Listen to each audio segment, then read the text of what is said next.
Přišlo mi od vás pár přání na to, aby jsem se podíval v obchodě v Německu na veganské produkty. Tak se na ně jdeme podívat. V tomto obchodě mají na tyto produkty přímo vyhraněné místo a obchod jsem samozřejmě označil do mapy.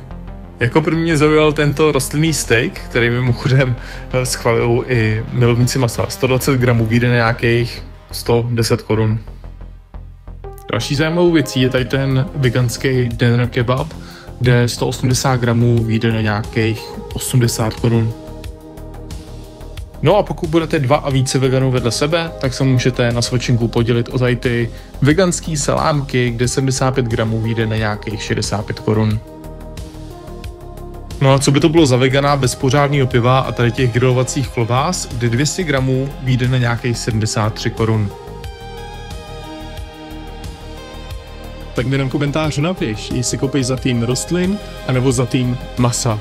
A každopádně, když napíšeš dolů mapa, tak ti přijde obratem hnedka moje online mapa, kde jsem ti obchod označil a fakt jenom pár kilometrů za hranicema.